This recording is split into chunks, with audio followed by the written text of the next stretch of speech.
Hey, have you ever thought about starting your own podcast? When CJ and I were trying to get this podcast off the ground, I had a lot of questions. How do I record an episode? How do I get my show into all the apps that people like to listen to? How do I make money from my podcast? The answer to every one of these questions is really simple. Anchor. Anchor is a one-stop shop for recording, hosting, and distributing your podcast.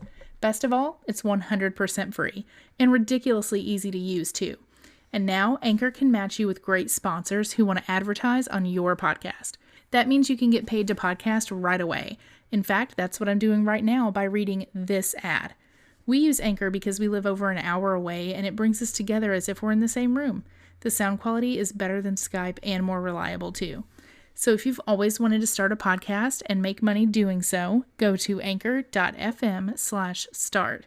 That's anchor.fm/start to join us and the diverse community of podcasters already using Anchor. That's anchor.fm/start. We can't wait to hear your podcast. We will not be held responsible for any hearing impairments or damage caused to you from excessive exposure to this sound. Hey CJ, remember that one time? Oh yeah, it was fucking epic. You're listening to Remember That One Time, the Inappropriate Storytime Podcast with CJ and Kris. and these are not your mama's fairy tales. That's right, ladies and gentlemen. You are listening to Remember That One Time with your hosts, Kris And CJ. And today we are finishing up an episode that we started a few weeks back that was so rudely interrupted by our buddy at the 5-Star Show when he Thanks decided, a lot, asswipe. right, he decided to get a little tipsy and then for some reason Facebook call us like, hey, what you doing? And we're like recording a fucking podcast like you should be. So, Right. you need to fuck off so we can finish what we're doing. So we are now bringing you part 2 of Remember That One Time We Bought Houses. Take it away, CJ. So I'm just going to pick up where he cut me off last time. So I was just about to delve into the whole how when you move into a neighborhood, people are ringing your fucking doorbell all the damn time. Like, I never experienced this before living out in the country. And now all of a sudden it's like, I feel like I need to buy one of the ugly ass no soliciting signs and actually put it on my front door because my doorbell rings way more than I would like. And it's like, it's people selling shit. They're running for political office. Like, I don't. What, like answer the door running if I'm for not expecting. what Yeah. could they be running for? Like Queen of the Cul-de-sac? No, we literally had a guy. He stopped by and just wanted to introduce himself and let us know that he was running for county commissioner of Marshall County. And thank God Kris was home because I don't really know a whole lot about politics. So I just kind of slipped away from the door and, Kris kind of took it away and he talked to him but yeah, he was like handing out flyers. He was on foot too. He was like, he kind of like rubbed his belly. He was like, I need some exercise. So I'm just, out here hitting the streets and knocking on doors and, telling you why Right, you being should vote one for of the me as little county people. commissioner. I guess I was like, I did not realize this was a thing, but he gave us a magnet, so it was kind of cool. I voted for him. He was nice. But yeah, so I don't answer the door if I'm not expecting I don't care if they know that I'm home. I don't care if they see me peeking out the window. Like, I'll look them dead in the eye through the window, and I'm like, I ain't answering the door. I mean, why should I have to stop what I'm doing and put pants on just to answer the door and tell you why I'm not going to buy your knife set or whatever the hell you're selling? Like, put your shit in a trunk and go sell it in an alley like a normal. I mean, people buy knockoff Coach bags out of trunks in the city all the time. I'm sure they could do it. But yeah, I don't like that at all. No, that is not, I don't jive with that. And I was also going to say, so subdivisions are like cliques in high school. Like, did not know that either till I moved in. So there's always like these group of that are always doing everything hashtag together, and like none of them work. They don't have jobs. They carpool their brats to school, and then they come back and they throw their hair up in messy buns and they put on their yoga pants and they do that obnoxious power walking through the neighborhood, and they expect every single person to yield to them. Like, they can't be bothered to move over. You just have to, you got to find a way around them. And they're like a freaking walking billboard for Target and the Honda Odyssey. It's just like a bunch of middle-aged women out there just power walking the day away. And so, like, if they're like cliques in high school, these girls were like the super popular girls in high school, and they're desperately trying to keep their clique together, despite the fact that they've all put on 30 pounds and the bags under their eyes are big enough to hold snacks for all their kids. Yeah, like they'd And have to they all actually talk shit check about them with each other. American Airlines. Yeah, exactly. And they all talk shit about each other behind their backs. And Of I'm course. pretty sure Jessica is sleeping with Ashley's husband. I mean, Or Ashley herself. Who knows? or yeah, either one. You never know. And then you got the power jocks down there doing CrossFit in the cul-de-sac. Yeah. That is a thing. That is an actual thing in my CrossFit in the cul-de-sac. Like, they have flyers they advertise on, and everybody knows that when you're walking your dog, you avoid the cul-de-sac because they will try to hardcore recruit you. Like, I'm pretty sure they have a quota or something. It's like a damn cult. Like, they'll chase you out of the cul-de-sac. They're waving their flyers around, telling you how much fun they're having and how you should join them. But then, like, if you can get close enough to them, you can actually see that everyone is, like, low-key crying and they're all dead on the inside. Miserable. Like, no thanks. Nope. I'm just going to go back to my own little yard and play cornhole. And then you got the tattletales. So these were the kids in school that were always like halfway up the teacher's ass, and they were ratting everybody out for every little thing. And now they've grown up to be the adults that move into a neighborhood and try to convince everyone that we need an HOA. Like, they're on the community Facebook page. They're complaining about Bubba's boat parked in his driveway. They're on my doorstep complaining that I'm speeding through the neighborhood. They're telling everyone how awesome it would be if we had a community pool. Y'all, a community pool is never a good idea, ever. It's just going to be full of piss. Yes. Have you ever seen one? They're like constantly full of about 25 more kids than the area will comfortably accommodate. There's trash everywhere. There's constantly a problem with people that don't live in the subdivision that are just hanging out there. It's a terrible idea.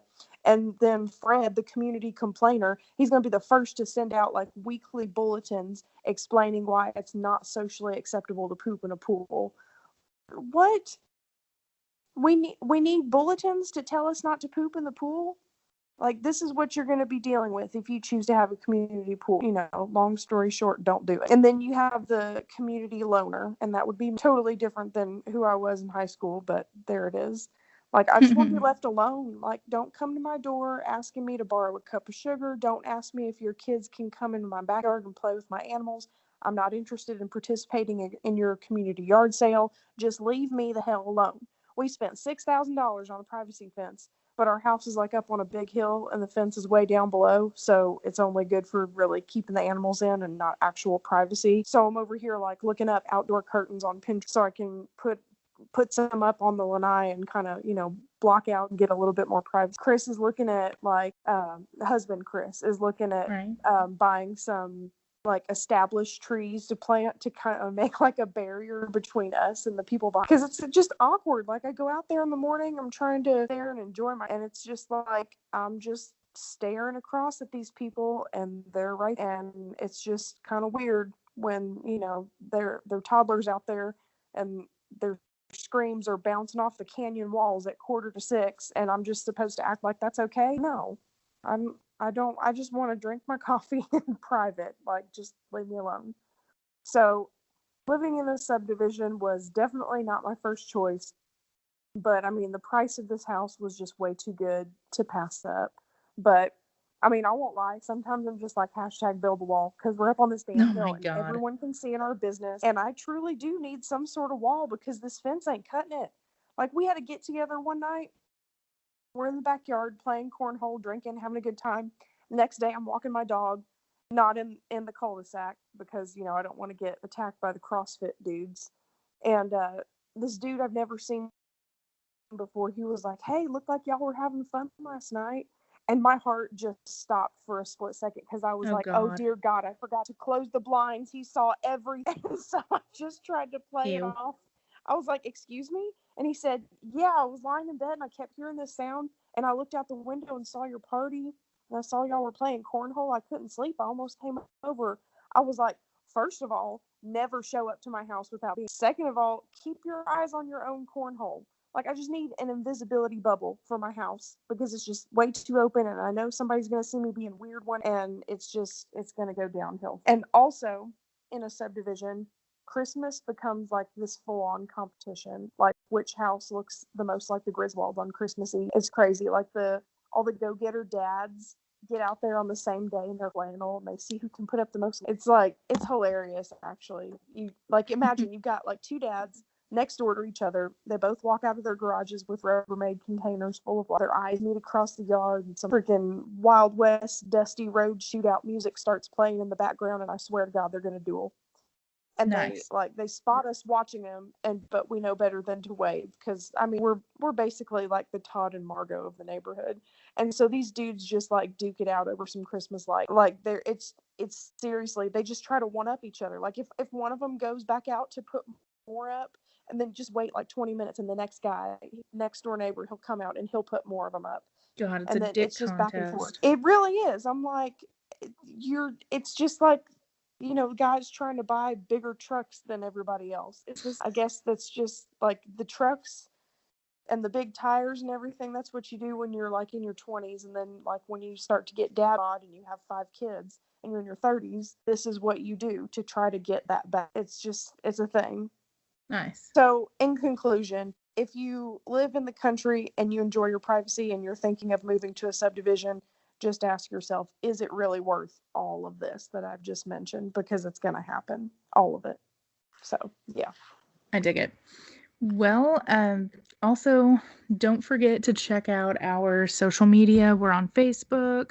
We have a Twitter. I think I've posted maybe 1 or 2 things on there because nobody's really responding to that. So if you could tweet us or something, that would be super rad.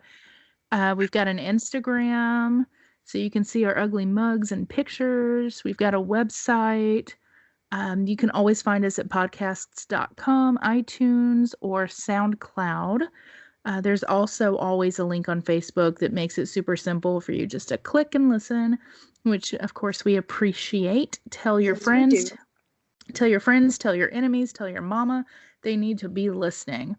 Now, here is a crazy thing that happened a little while ago that...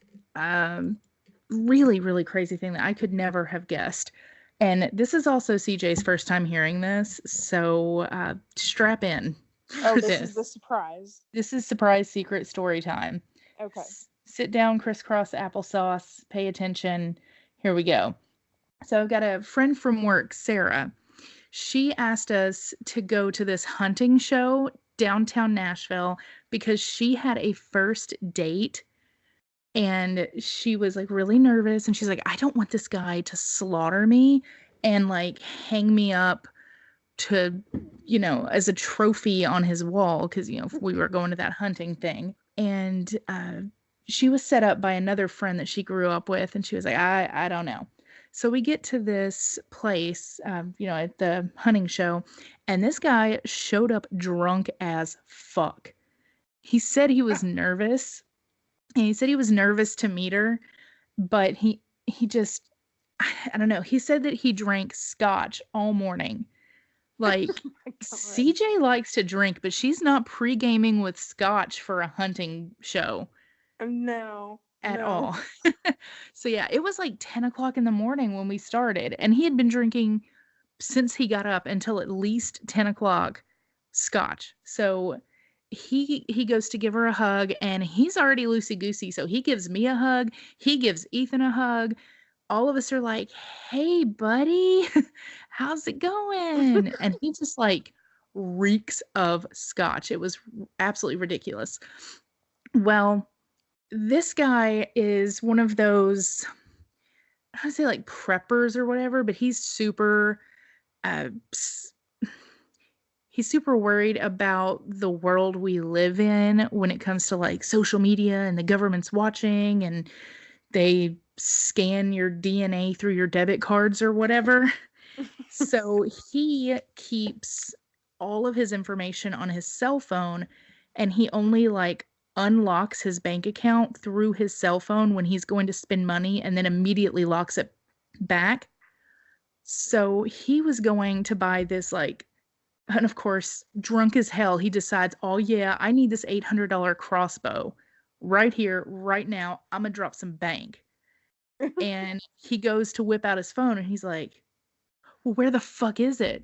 He left his phone wherever he came from, completely gone. So he's like, well, shit. And so he had no money. So, well,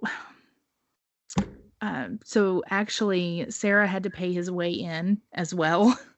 So we just thought she was being nice, but yeah, she had to pay his way in. He made conversation, like I said, with all of us, and we were chilling. There was this little section in the back where you could go get like hot dogs and bottled water and Cokes and stuff, because it's like an all day thing. So we stopped to get some water because it had started getting hot with all the body heat and everything.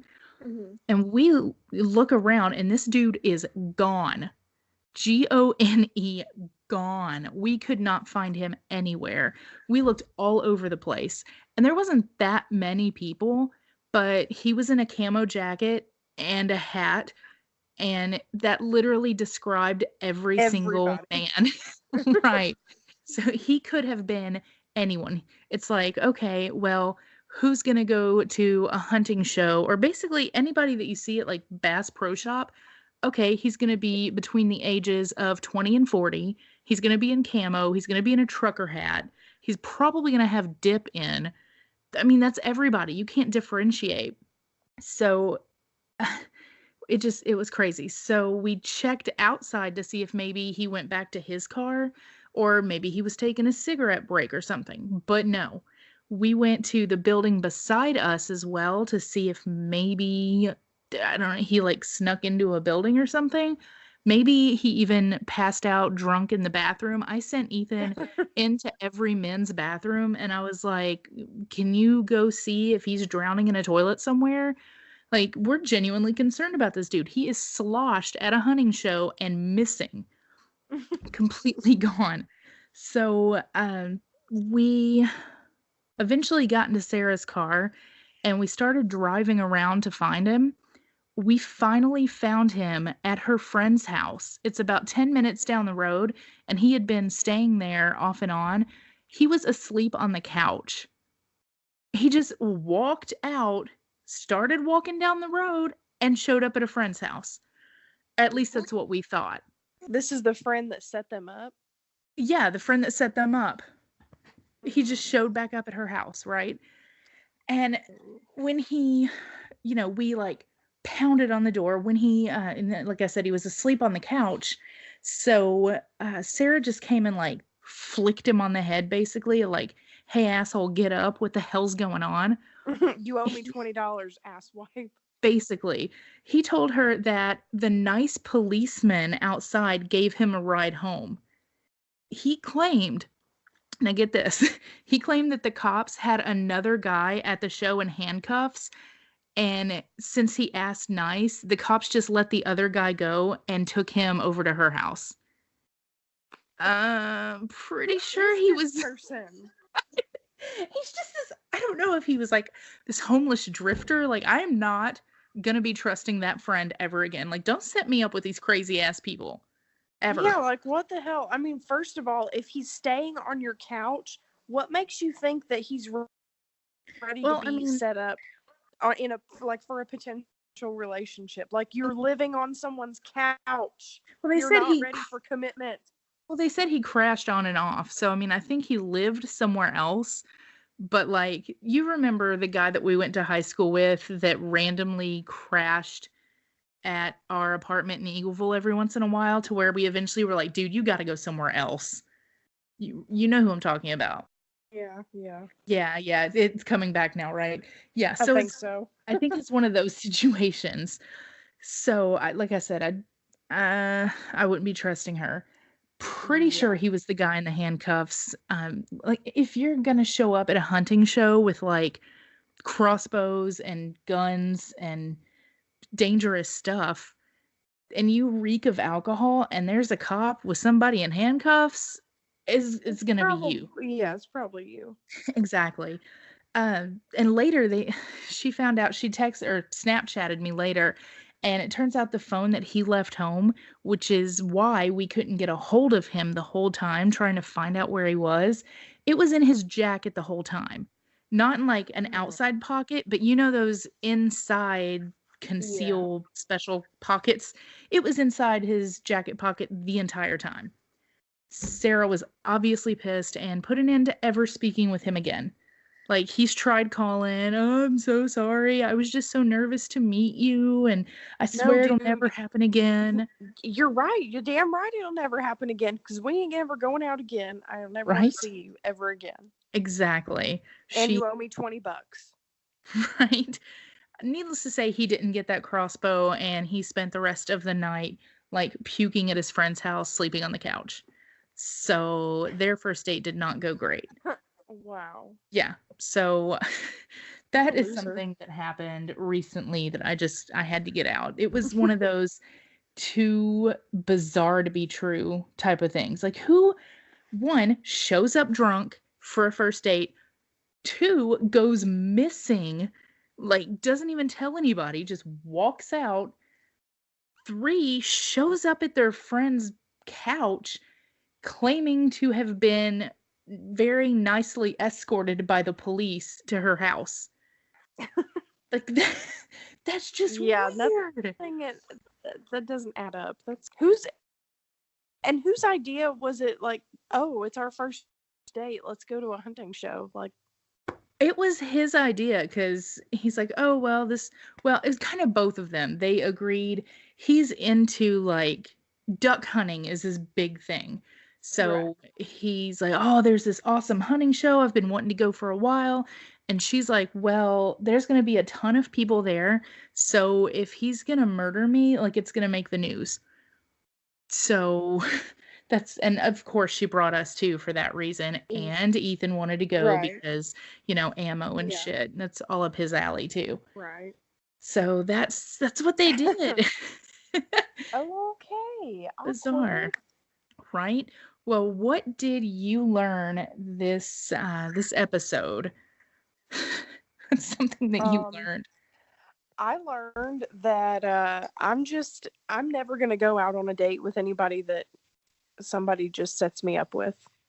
Right. I mean, I don't really have to worry about it because I'm married, but it never ends well. I mean, how many people do you know that have actually been set up by someone they know, like a friend or or coworker or whoever, and it's actually ended well? They got together, got married, and lived happily ever after. No, it's always the stories like this. It's always like the crazy creepers that, end up being just total lunatics. And then you go back to your friend that set him up, and it's like, oh, I had no idea that he was a stalker / pedophile. Right. No, it's just never a good idea. Exactly. Well, I learned that you had better stay the fuck away from the cul-de-sac CrossFit crew, or you will have your ass recruited like a Jehovah's Witness. Mm-hmm. Or else. Yep. So that is what we've learned. Next week, or I say week, next whenever this happens. Next show. Right, next show, we are going to take you to church. We've got a couple of really interesting stories about inside a church, outside a church, a little bit of everything. So stay tuned to that. Again, you can find us on all sorts of social media, probably Zanga and Zanga and MySpace. Who knows? You can do some digging. You never know where you're going to find us. No. Abort. Abort. Do not search me on Zanga. Do not search me on MySpace. Abort. I've actually done that recently where you try to see if you can find your not Facebook. Try to find your MySpace profile. It is so fucking cringy. Oh. Everything is in like glitter graphics, and you've got the song that you put on there, and it's usually all moody and angsty and shit, and everything says like rar and rar. It's just so bad. So yeah, okay, stray away from Zanga and MySpace at all costs. get with us. Did you even have a MySpace page if your profile song wasn't like something by Breaking Benjamin? No, I'm pretty I sure didn't- mine was Green Day's Wake Me Up When September Ends. Oh my god. Either that or My Immortal. One of the two. It had to be super sad and angsty. Like, Mine was I think mine was Breaking Benjamin, So Cold.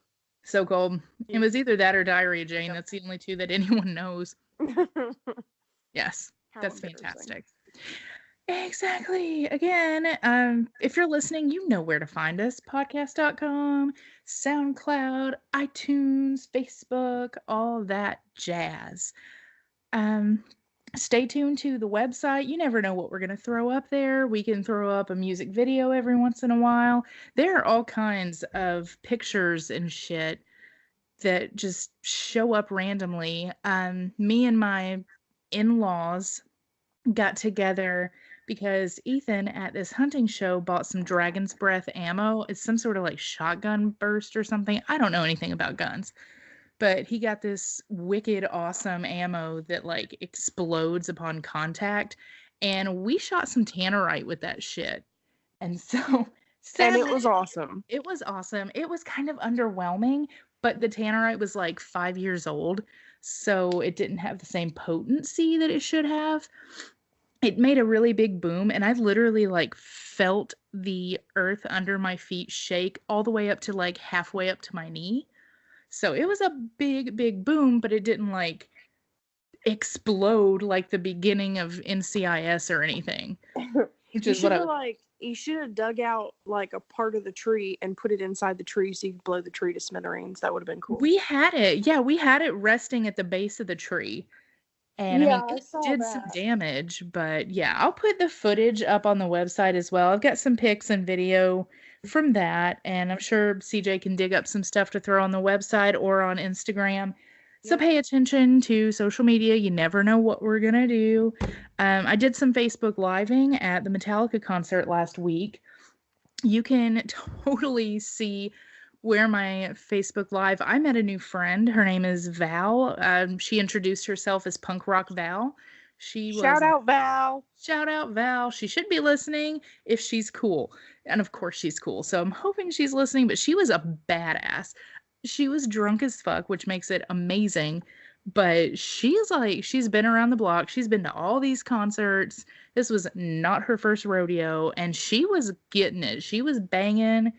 It was amazing. So I made a new friend, and that's on Facebook Live. If I can figure out how things work, I'll post it to other stuff and maybe the website. So yeah, keep in touch. It's not just your 30-minute podcast once every 2 weeks. We got other stuff going. We got our fingers and pies. Many different pies. We dip into stuff. Just the Well, you do. I don't really understand technology, so. Oh, I thought you were just going in with a dip, like you dip, I dip, we dip. Oh, well, that too. Yeah, nobody knows That's what our another. reference Yeah, is. you could put that on the website. Dig up the video, the music video for that. For the dip. Okay, that'll be on our front page website. Yep. That's I dig bad. it. All right, well, there's our plans. Now you know, and we will see you next time.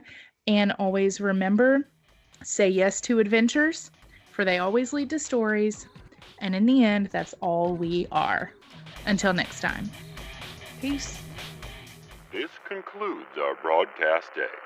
Good night, and God bless America.